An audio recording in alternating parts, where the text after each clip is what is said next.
कृपा करो गणनाथ प्रभु शुभता कर दे साथ। रिद्धि सिद्धि शुभ लाभ प्रभु सब है तेरे साथ।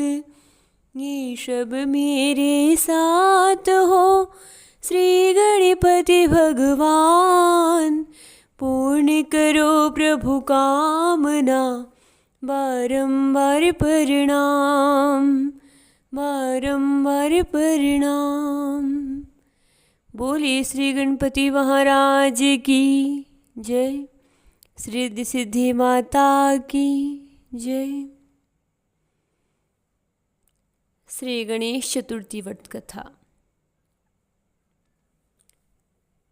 शिव पुराण में श्री ब्रह्मा जी के द्वारा नारद जी को सुनाई गई चतुर्थी व्रत कथा कि किस प्रकार गणपति महाराज जी का प्राकट्य हुआ, उनको सर्वाध्यक्ष पद दिया गया और उनका सुंदर नाम गणेश किस प्रकार पड़ा और सर्वप्रथम अग्र पूज्य होने का वरदान किस प्रकार मिला। बड़ा सुंदर वर्णन श्री शिव पुराण में आया है। कथा है स्वेद कल्प में घटित हुई, जिसमें कृपालु भगवान महादेव जी ने उनका मस्तक काट दिया था और किस प्रकार फिर उनको गज का मुख लगाया गया। वह सुंदर कथा ब्रह्मा जी ने नारद जी को श्रवण कराई। एक समय की बात है, बड़े ध्यान से श्रवण करो। एक समय की बात है, पार्वती जी की जया और विजया नाम वाली दो सखियां उनके पास आकर के कहने लगी, माता श्री के पास आकर के कहने लगी कि हे सखी, सभी गण रुद्र के हैं। नंदी भृंगी आदि जो हमारे थे वे भी शिव की ही आज्ञा में तत्पर रहते हैं। जय संख्या प्रमत गण हैं, उनमें कोई भी हमारा नहीं है, वरन सब हमारे हैं, लेकिन हमारी आज्ञा का पालन इतनी दृढ़ता से नहीं करते। इसलिए आप हमारे लिए ऐसे गण की रचना कीजिए जो हमारी आज्ञा में तत्पर रहे। ब्रह्मा जी कहते हैं कि मुने, इस प्रकार जब सखियों ने आकर के पार्वती जी से सुंदर बातें कही, माँ पार्वती जी को बड़ी अच्छी लगी। तो एक समय जब मैं स्नान कर रही थी, उन्होंने नंदी जी को द्वार पर खड़ा किया कि कोई अंदर प्रवेश न करने पाए। अब जैसे महादेव जी आए और नंदी जी से कहा हमें पार्वती जी से मिलना है, नंदी जी तुरंत हट गए।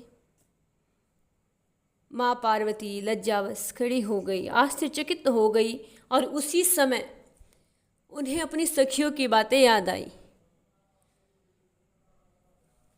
और तब माँ पार्वती ने मन बनाया कि अब कोई ऐसा सेवक मुझे चाहिए जो परम कुशल हो, मेरी आज्ञा में सदैव तत्पर रहने वाला हो, तनिक भी विचलित न होने वाला हो।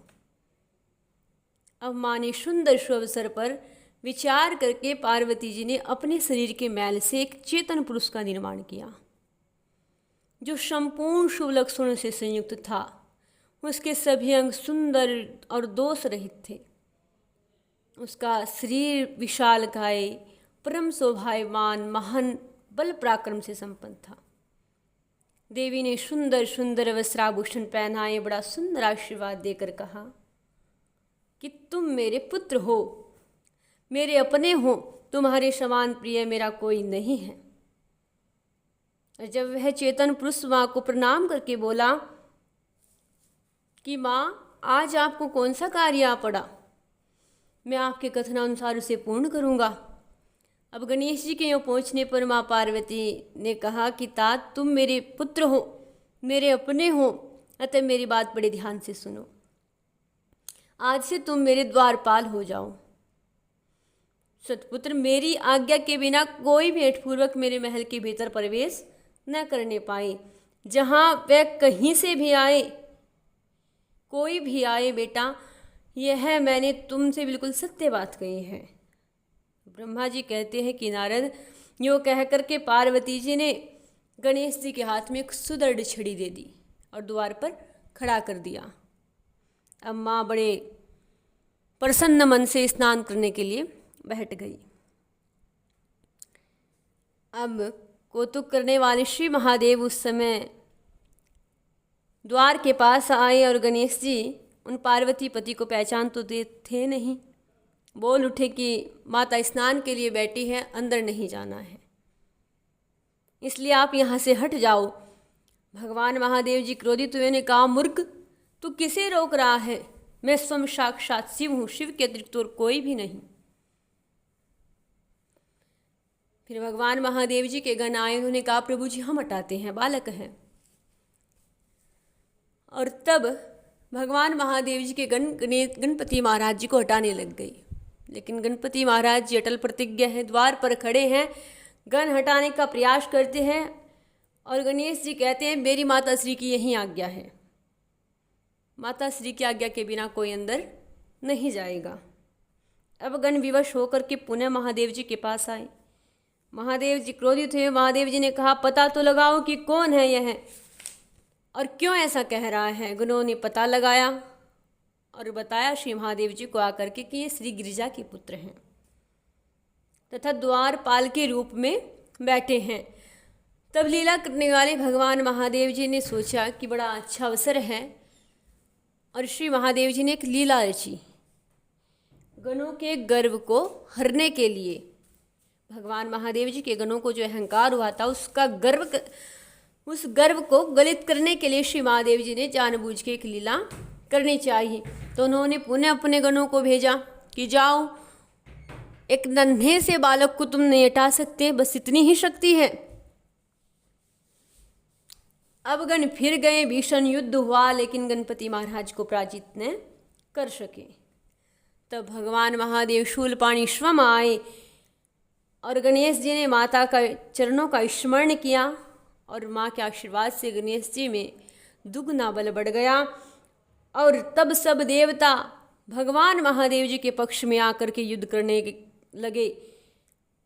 बहुत प्रकार से युद्ध हुआ, लेकिन श्री गणपति महाराज जी के आगे किसी की एक न चली। अंत में भगवान श्री महादेव जी ने क्रोधित होकर के त्रिशूल से गणेश जी के सिर को काट दिया। और जैसे ही यह समाचार माँ पार्वती को मिला, माँ क्रुद्ध हो गई, प्रलय मचाने के लिए तत्पर हो गई। माँ ने सब शक्तियों का आह्वान करना प्रारंभ कर दिया।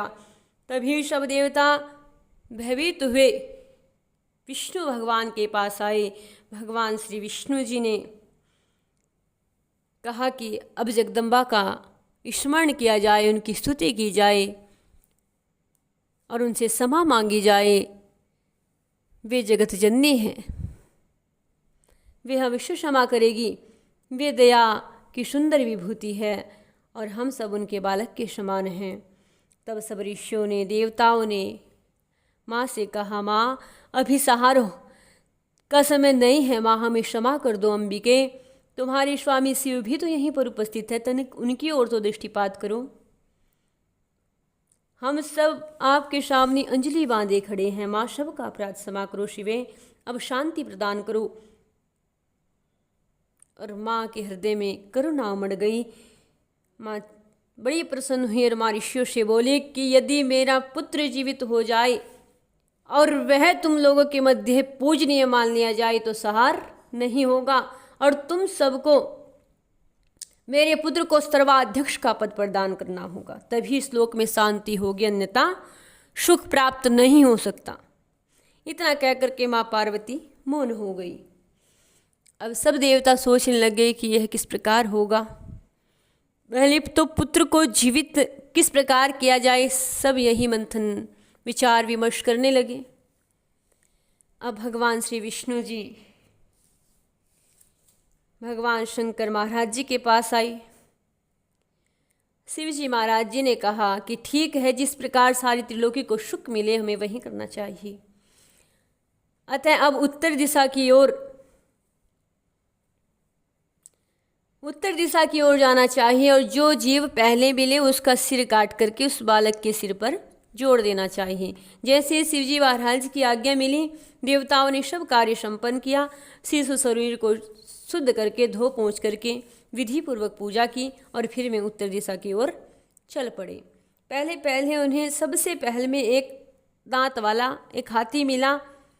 उन्होंने उसका सिर ला करके उस शरीर पर जोड़ दिया और हाथी के उस सिर को संयुक्त कर देने के पश्चात सभी देवताओं ने भगवान शिव को प्रणाम किया कि प्रभु जी, हम लोगों ने अपना कार्य पूर्ण किया, अब जो शेष कार्य है अपनी कृपानुभूति से आप कीजिए।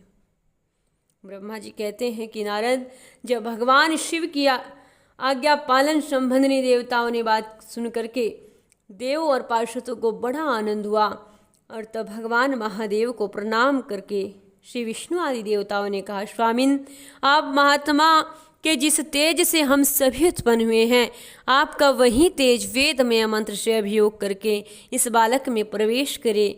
और इस प्रकार सभी देवताओं ने मिलकर के वेद मंत्र का जल अभिमंत्रित किया और फिर शिव जी महाराज का स्मरण करके उस उत्तम जल को बालक के शरीर पर छिड़क दिया।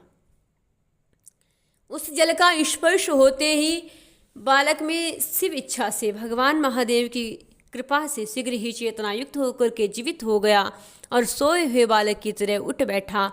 वह सौभाग्यशाली बालक अत्यंत सुंदर था। उसका मुख कमल हाथी का सा था, शरीर का रंग हरा लाल था, चेहरे पर प्रसन्नता खेल रही थी, उसकी आकृति कमनीय थी और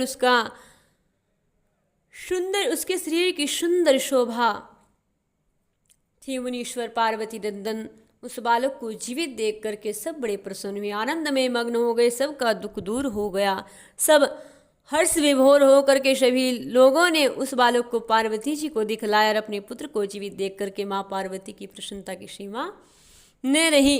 चेहू और मंगल बधावे बजने लगे और गिरिजा का पुत्र गजानन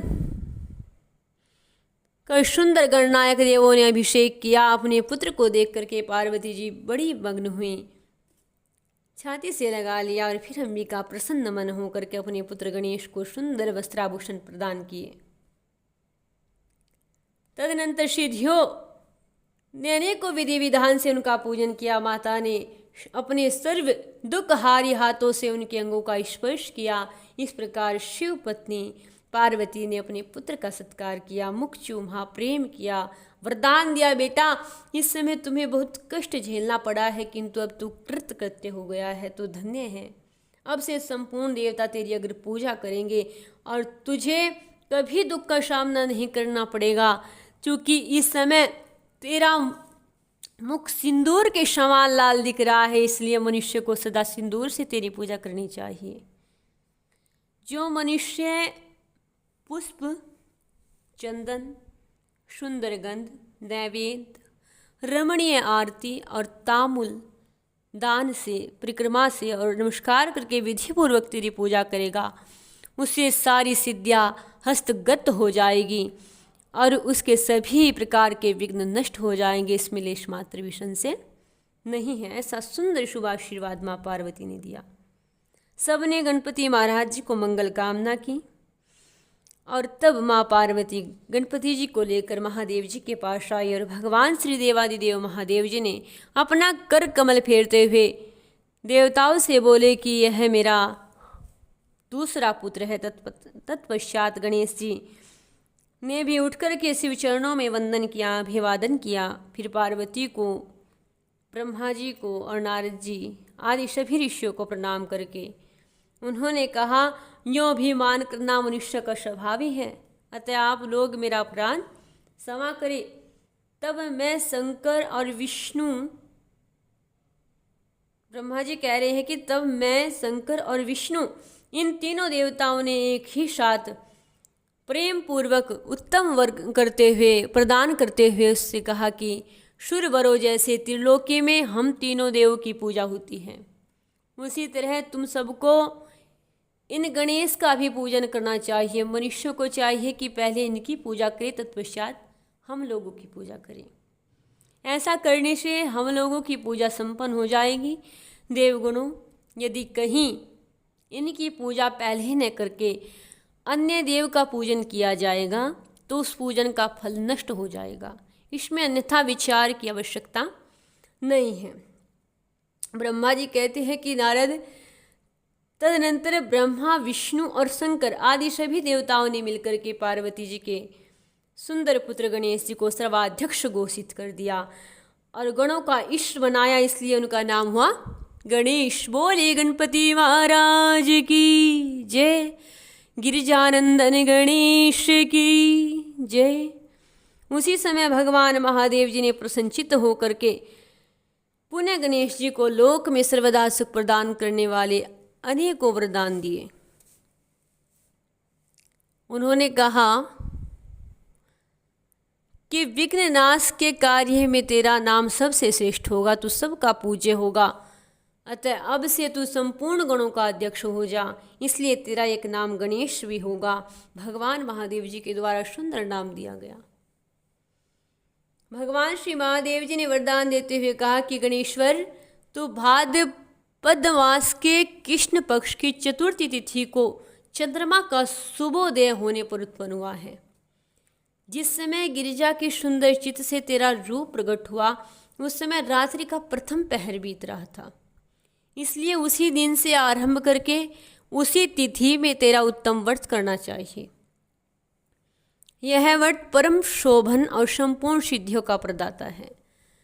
वर्ष के अंत में जब पुनः वही चतुर्थी आ जाए, तब तक मेरे कथनानुसार तेरे इस व्रत का पालन करना चाहिए। जिन्हें संसार में अनेकों प्रकार के अनुपम सुखों की कामना है, उन्हें चतुर्थी का व्रत अवश्य करना चाहिए और इस व्रत के करने से सब प्रकार के विघ्न कष्ट मिट जाते हैं। इस प्रकार श्री महादेव जी ने गणपति महाराज जी को सुंदर शुभ आशीर्वाद प्रदान किया और गणपति महाराज जी के सुंदर शुभ चरित्र को सभी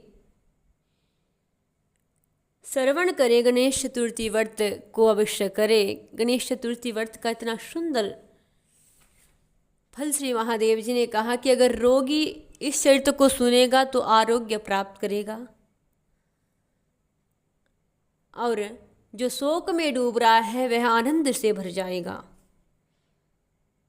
गणेश जी का यह चरित्र जिस घर में विद्वान रहता है वह मंगल संपन्न होता है, इसमें तनिक संशय नहीं है। गणेश चतुर्थी के अवसर पर अवश्य ही इस कथा को श्रवण करनी चाहिए। इससे गणपति महाराज जी की कृपा उस घर पर बनी रहती है। बोले गणपति महाराज की जय, श्री गौरी शंकर की जय, गणेश चतुर्थी व्रत की जय, व्रत के प्रभाव की जय।